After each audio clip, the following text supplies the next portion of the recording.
right, sir, if you could just go with your name, spell it, and which agency you're with. Steve Carapia, C-A-R-A-P-I-A. I am with the California Highway Patrol, and I'm a sergeant out of the Santa Fe Springs area office. Sergeant, starting with the time of call, walk us through where we are and what occurred here. Earlier this morning, we received a call of a traffic collision that resulted in the vehicle leaving the roadway here on northbound 605, just right around the Beverly off-ramp. We're still under investigation. The vehicle went off the roadway and collided into a tree. There were 4 occupants of the vehicle, 2 sustaining moderate to major injuries. The damage to the vehicle was extreme. There was major intrusion into the vehicle, and there was great effort by the LA County Fire Department to extricate the remaining party. All parties were transported to local hospitals.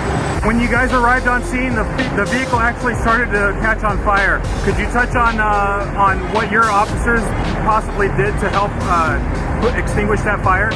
Right. As our first officers that arrived on scene were contacting the party that was still trapped in the vehicle. As they were trying to obtain information, the engine compartment did catch on fire. There were flames coming out of the vehicle.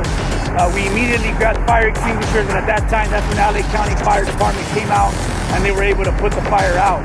Again, it was a collective effort between many fire department units. They did a great job. They worked extremely hard in getting the party out of the vehicle. It was a tremendous effort on their part. Anything else to add, Sarge? No, we just want to remind everybody to please slow down, make sure you wear your seatbelt, and again, just pay attention to what you're doing when you're driving the vehicle. All right, once again, your name and spell it. Steve Carapia, C-A-R-A-P-I-A.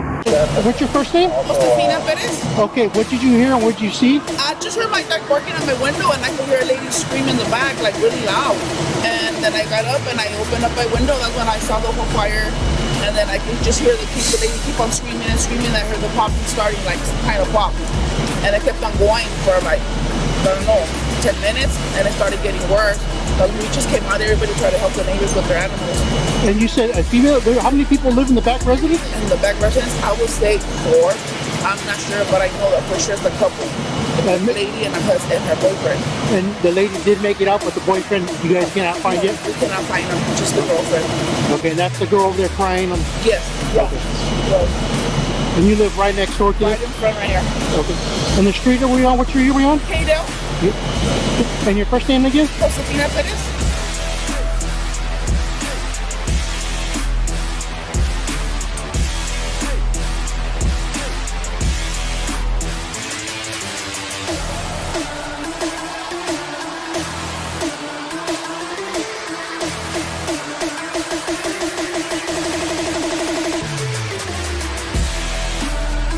Just go with your name.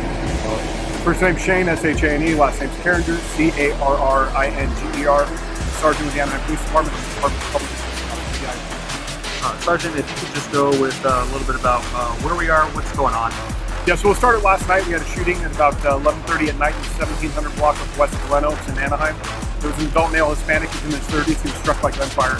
He was transported to a local area hospital where unfortunately about 12:30 in the morning this morning he died of it. So at about 5:56 in the morning, this morning, Friday morning, our homicide detectives and investigators were out to follow up on that murder. And they were attempting to contact somebody that may have information on that murder, and during that contact, the subject ran from a vehicle. That subject is believed to be in the area of Brookhurst and Oak in the city of Fullerton. And we have a perimeter right now conducted by the City of Fullerton Police Department, while Anaheim PD SWAT team is searching the area, doing a yard-by-yard search in attempts to locate and contact the subject. Hopefully this is our first. Is there only one subject, or is there multiple subjects that you guys are in search of? Well, right now we're still trying to determine what everybody's role in this homicide was. This was a subject that we believe may have information on the homicide. So that subject ran from a vehicle that was occupied by at least one other male adult. That other male adult stayed at the scene, and one subject did flee from the vehicle. So that's the subject we're searching for right now in Fullerton. Is that subject believed to be armed? It's unknown at this time.